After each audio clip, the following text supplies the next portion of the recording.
এটা হলো ধান ক্ষেত, ঠিক আছে। এরকম আমার এখানে ফসল কেন বেশি ফলে, আমরা সব সময় সার দেই, জৈব সার। রাসায়নিক সার ব্যবহার করা জমির পক্ষে অনেক ক্ষতি, তাও আমরা সবাই রাসায়নিক সার ব্যবহার করি।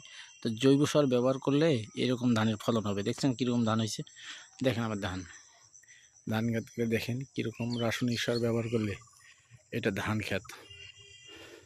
এরকম নিত্য নতুন কৃষি আপডেট পেতে আমার চ্যানেলটা সাবস্ক্রাইব করে পাশে থাকবেন।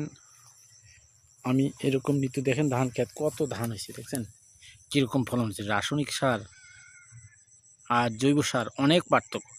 জৈব সার ব্যবহার করলে সবসময় ধানের ফলন ভালো হবে।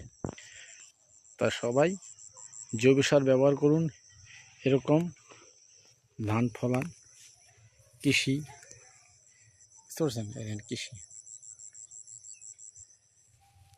দেখছেন কীরকম কৃষি আপডেট।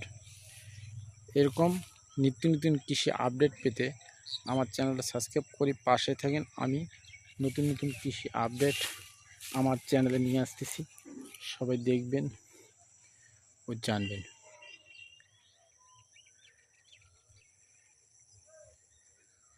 দেখেন কীরকম ধান খেতে হচ্ছে, সবাই দেখেন। এরকম ভালো ফলন পেতে জৈব সার ব্যবহার করুন। জৈব সার কীভাবে করবেন আমি পরের ভিডিওতে দেখাই দেব। জৈব সারের কোনো বিকল্প নেই।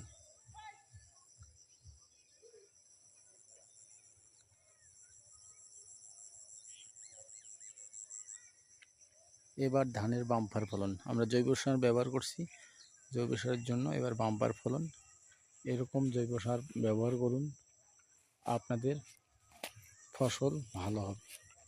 বুঝতে পারছেন, এটা হলো পুকুর, পুকুরে এরকম মাছ চাষ করুন, অনেক মাছ। আর জৈব সার ব্যবহার করুন, রাসায়নিক। বুঝতে পারছেন,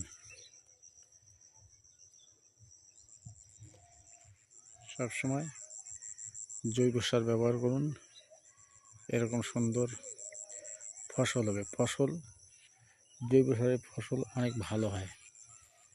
তা সবাই বেশি বেশি করে জৈব সার ব্যবহার করি। জৈব সারটা ব্যবহার করলে ফসলটা ভালো হয়, জমিতে শক্তি হয়। আর রাসায়নিক সারে জমিতে অত শক্তি হয় না। তো এরকম নিত্য নতুন ভিডিও পেতে আমার চ্যানেলটা সাবস্ক্রাইব করে পাশে থাকুন। আমি নিত্য নতুন কৃষি আপডেট নিয়ে আসবো আপনাদের সামনে। সব সময় আপনি এরকম নিত্য নতুন কৃষি আপডেট আমার চ্যানেলে সব সময় আপনি পাবেন। বিস্তারিত জানতে দেখতে আমার চ্যানেলটা সাবস্ক্রাইব করে পাশে থাকুন। আসসালামু আলাইকুম।